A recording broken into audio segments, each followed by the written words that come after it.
Bem-vindo de volta à nossa série O Grande Reset Financeiro. Primeiro de tudo, meu muito obrigado a todos vocês que chegaram até aqui, assistiram aos 2 primeiros episódios e também dizer que essa é a nossa terceira e última aula e é a mais importante. Então peço que fiquem até o final, até porque ao fim da aula eu vou trazer mais informações sobre as matrículas da terceira turma do curso Ciclos de Mercado, que vai abrir no dia 23 de novembro. Muito bem, então, nas 2 primeiras aulas a gente viu primeiro que sistema é esse, né? Se teremos um reset financeiro, era preciso entender qual sistema será reiniciado.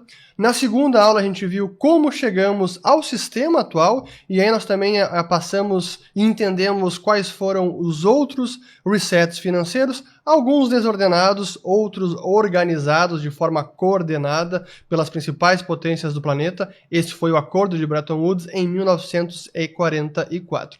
Então, nesta aula, a gente vai falar sobre esse Great Reset do Fórum Econômico Mundial e como ele se relaciona ao que eu realmente entendo que será um grande reset financeiro, mas que não chega agora. Não é no próximo ano, tem talvez alguns anos, talvez décadas pela frente, é algo mais de longo prazo, mas é preciso entender a sequência de eventos e as relações de causa e efeito e como isso também impacta os ciclos econômicos. E é por isso que nessa aula, até eu quero trazer aqui, eu preparei alguns slides, porque é importante a gente ter uma estrutura aqui organizada de pensamento para passar por cada um desses pontos. Então, primeiramente, a gente vai entender como o sistema financeiro se relaciona com os ciclos econômicos, ou como ele impacta os ciclos. Depois entenderemos esse Great Reset do Fórum Econômico Mundial. Por fim, o que eu considero que é o grande reset financeiro do século XXI e quais ativos que podem proteger ou como entender de que forma isso impacta as classes de ativos.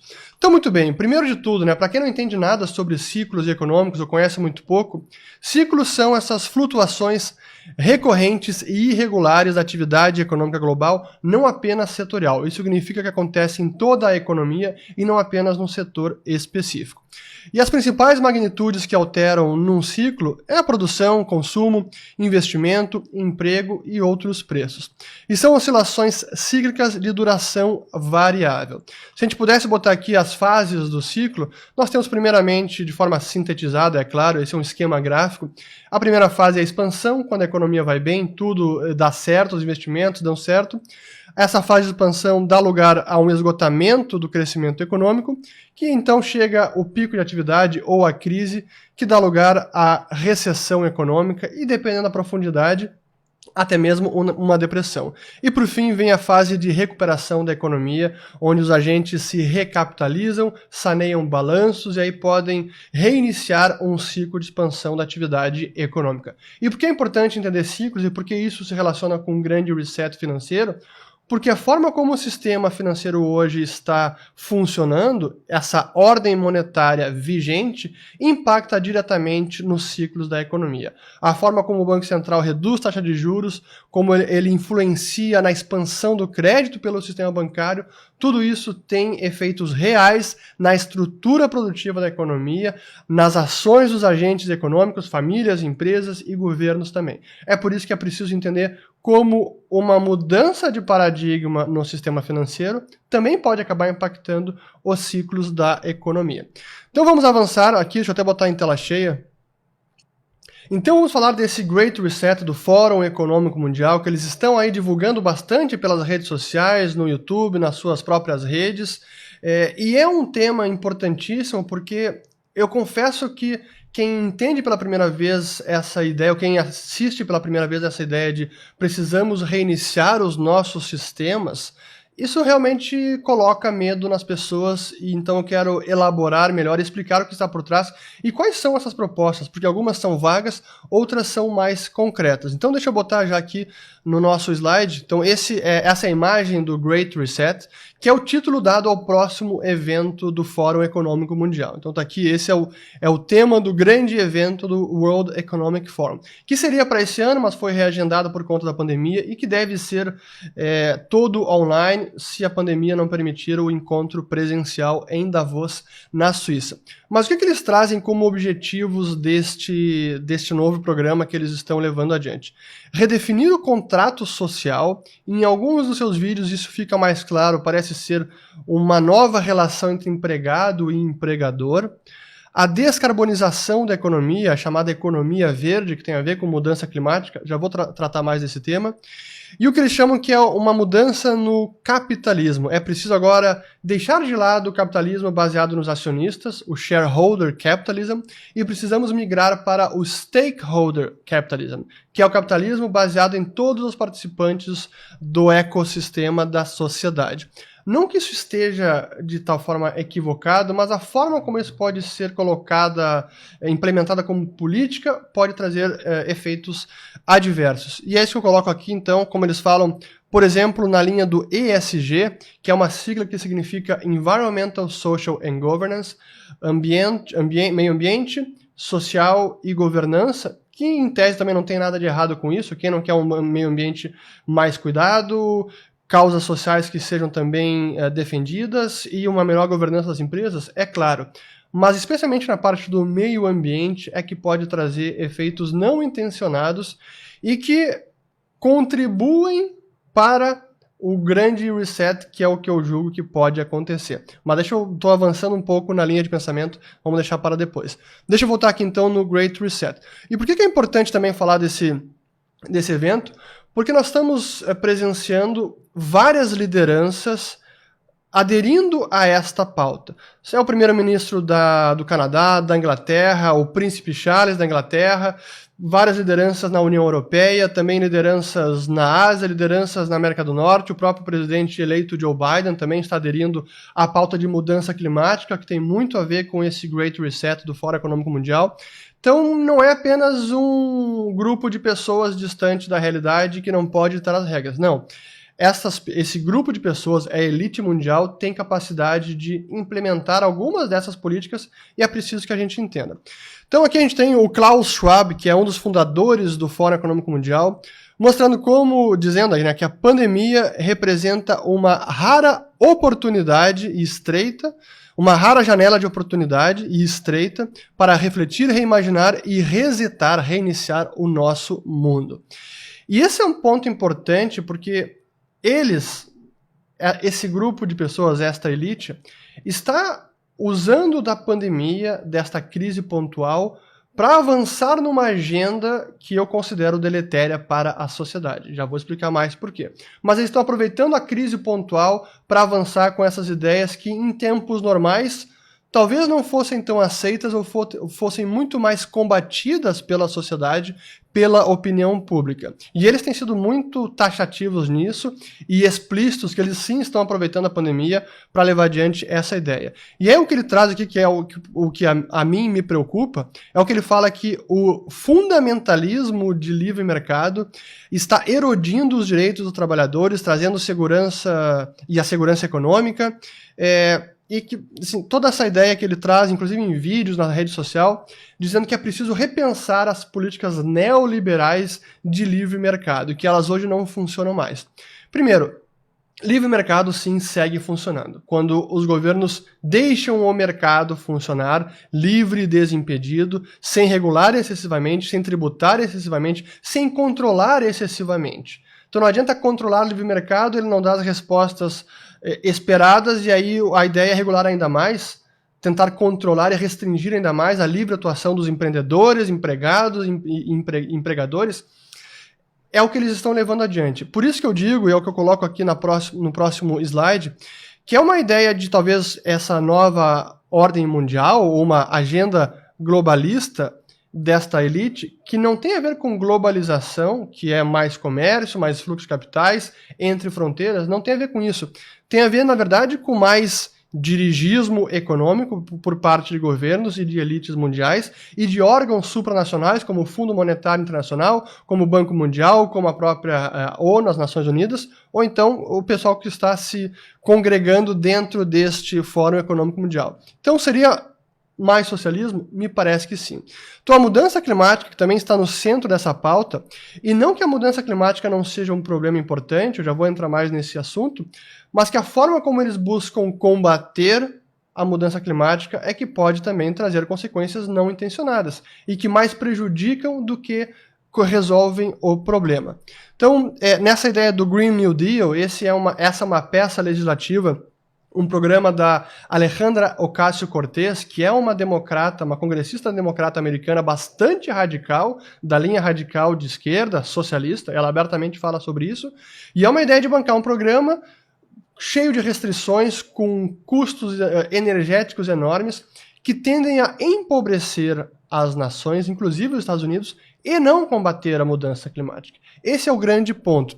E aí, por fim, como eu já falei, né, eles trazem essa ideia de mercados livres não funcionam mais. Então, o resultado disso tudo na ótica deles, é mais governo, mais política fiscal, estímulos de obras públicas, gasto público, é isso que pode resolver o problema da crise da pandemia e o problema de reiniciar o capitalismo, resetar tudo que está aí. Essa é a ideia por trás do Great Reset do Fórum Econômico Mundial. É mais governo, é mais estímulos fiscais, é menos indivíduo, menos sociedade, menos livre mercado. Então, para completar com a parte da mudança climática, não queria deixar de abordar esse tema. Sim, que a mudança climática é um problema que deve ser levado a sério pela comunidade mundial, mas a grande questão é como combatê-la, quais são as soluções. E é que eu recomendo demais este livro do Michael Shellenberger, que foi divulgado agora em agosto de 2020, chamado de Apocalipse Never, onde ele diz que os ambientalistas alarmistas apenas nos prejudicam. E o que ele fala é que sim, mudança climática é um problema, deve ser combatido, mas que não significa o fim da humanidade nem do planeta. Ele diz que realmente como as projeções estimativas são extremamente alarmistas e não condizem com a realidade da comunidade científica. E ele traz uma série de fontes para embasar essas afirmações. E isso contraria também essa agenda do Great Reset e de mudança climática, de que se não fizermos nada, o mundo vai acabar, as pessoas, o meio ambiente, estamos com o relógio em contagem regressiva. Isso é alarmismo e não condiz com a realidade da ciência. E por fim, como ele diz, que as soluções propostas muitas vezes levam ao empobrecimento sem resolver o problema climático. Então, eu só apenas queria deixar aqui pautado essa questão. Mas sim, temos um grande reset que é possível, talvez provável, do sistema financeiro, porque o que nós temos visto nos últimos anos, nas últimas décadas, como eu coloquei na primeira aula desta série, é um nível de endividamento global que não acaba mais. Então é um mundo cada vez mais endividado, os governos em países desenvolvidos cada vez mais endividados. E esse termo Great Reset eu li pela primeira vez pelo investidor John Malden, e ele utilizou esse termo a partir de 2017, é um investidor americano, e é o que ele chama que esse grande reinício seria o colapso da maior bolha da história. Bolha de dívida, de crédito, dívida corporativa, dívida governamental e dos passivos não cobertos também, que são todos os programas sociais, fundos, seguridade social, a previdência, que em vários países está atuarialmente quebrada. E é isso que eu vou mostrar também aqui algumas informações sobre isso. Então, o nível de endividamento, não vou novamente me estender muito sobre esse tema, mas sim estamos com um nível de dívida em termos absolutos no maior patamar, em termos relativos sobre o PIB no maior patamar também, como trazem aqui nessas notícias. Nos países emergentes, a mesma coisa, estamos tendo dívida de famílias, empresas financeiras, governo também batendo recorde. Esse é um gráfico que traz até um certo paradoxo, porque à medida que as dívidas estão subindo cada vez mais em proporção sobre o PIB, o custo dessa dívida está caindo bastante. E aqui o que explica em boa parte são as atuações dos bancos centrais intervindo no sistema, monetizando as dívidas dos governos. Como eu também mostrei na primeira aula alguns gráficos sobre compras de ativos, dívida pública, pelas principais autoridades monetárias do planeta.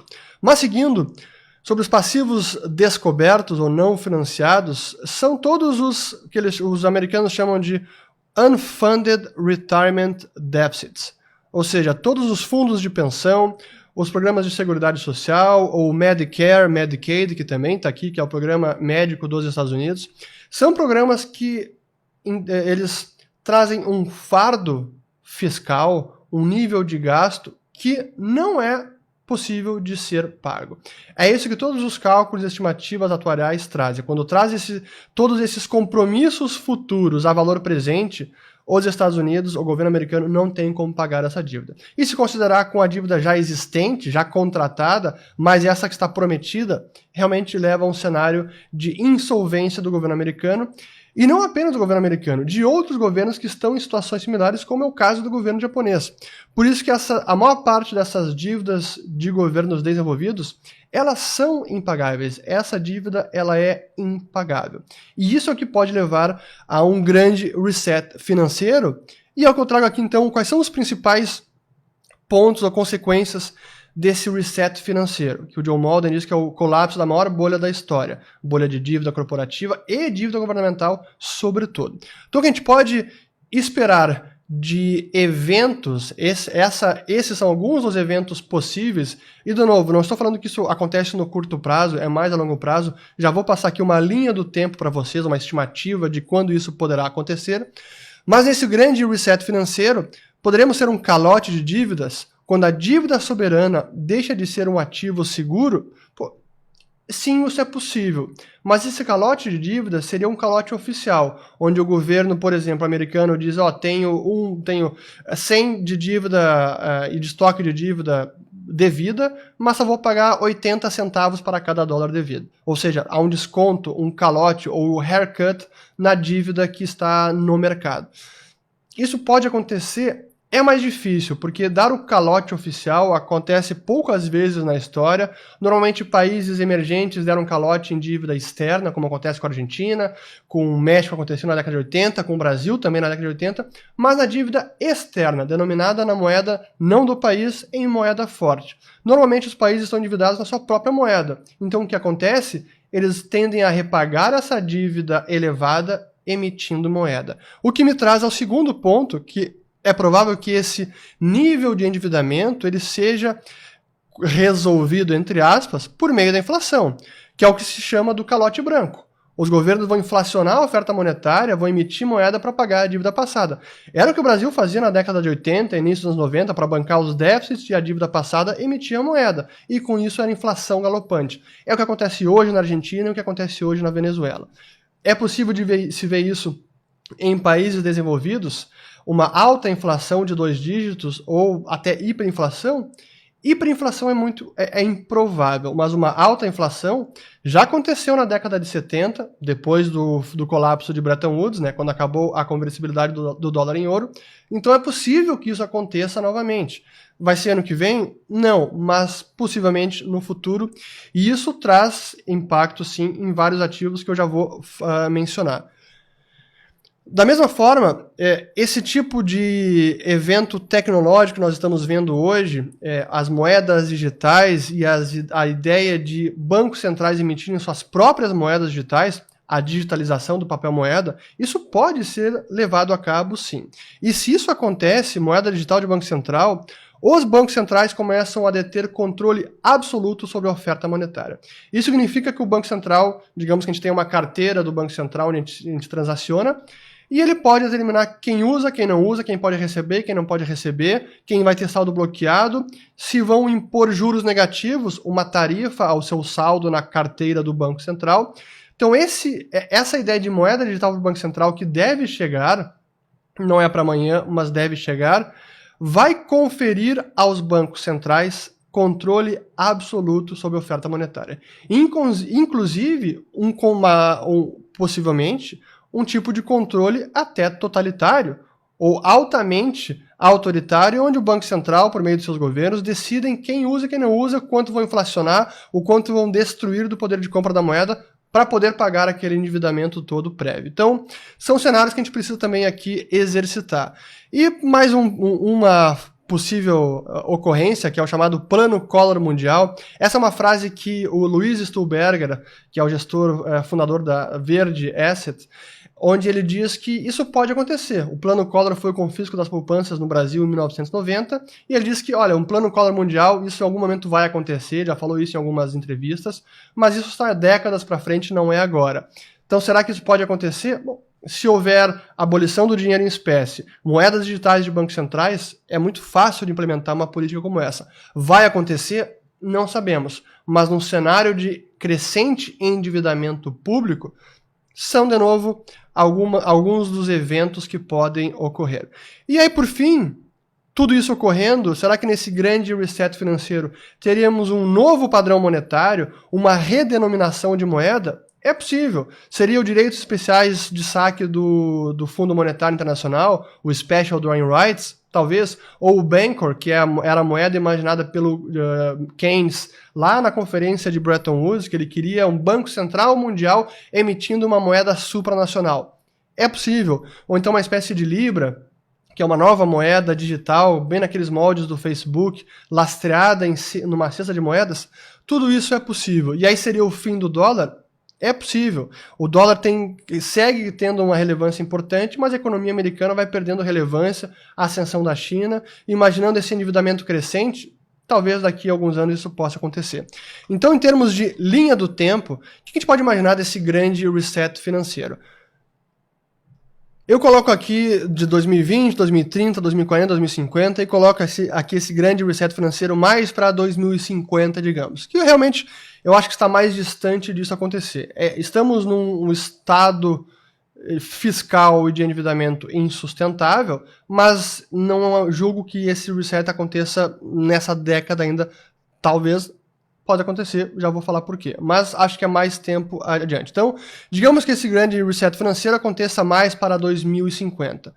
O grande problema que nós temos é que há muitos grupos de líderes, a elite mundial, o Fórum Econômico Mundial, propondo políticas como o Great Reset do Fórum Econômico Mundial, que podem acabar acelerando esse dia do juízo final, acelerando esse grande reset, que na verdade esse grande reinício pode acontecer realmente mais cedo do que nós imaginávamos.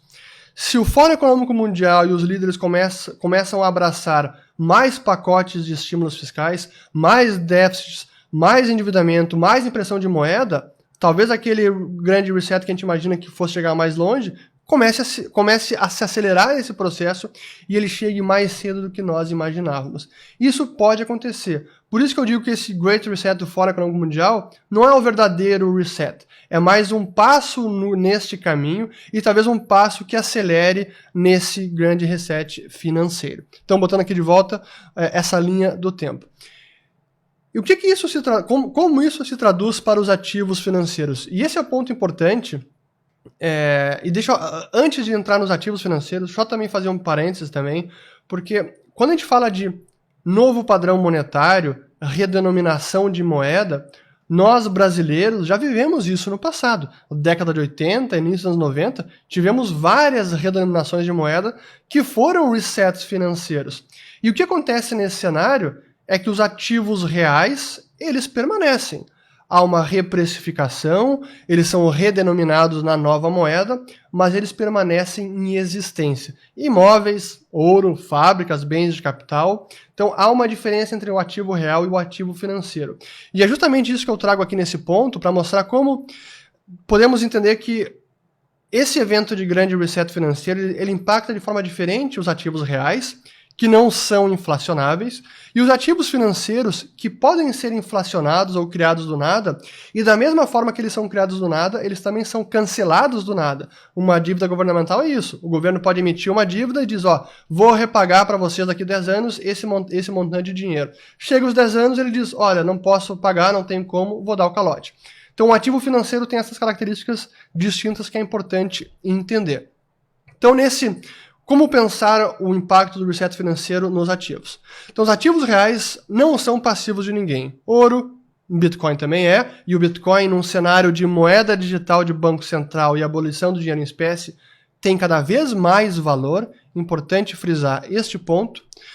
Imóveis também são ativos escassos, bens de capital, fábricas, maquinário, tudo isso. E a grande diferença é que esses ativos reais, por não serem passivos de ninguém, o fluxo de caixa deles depende deles mesmos. Uma fábrica, por exemplo, ou um maquinário, depende da produção de bens desses mesmos ativos e não de um outro ativo real, que é o contrário de um ativo financeiro. Um ativo financeiro, eles são passivos de alguém. É o bônus do tesouro, bônus do tesouro, é a renda fixa, são depósitos bancários, derivativos, o dinheiro estatal, que também é um passivo do governo ou do Banco Central. Então, esses ativos financeiros, eles podem ser inflacionados, eles podem ser dado calote ou facilmente cancelados. Eu coloco aqui também ativo financeiro como ações, embora ações representam uma sociedade no capital de uma empresa. Se a empresa for muito alavancada, ela pode, no limite, o valor da ação pode virar pó, pode valer zero, porque ela mesma consegue repagar as suas dívidas previamente assumidas. Então é importante, quando se fala numa carteira de investimentos, ações de boas empresas, não tão alavancadas, em bons setores, com boas perspectivas. Mas eu quis colocar aqui em ativo financeiro para deixar essa diferença. Então os ativos financeiros, por serem passivos de alguém, eles também dependem de fluxo de caixa de outros ativos reais.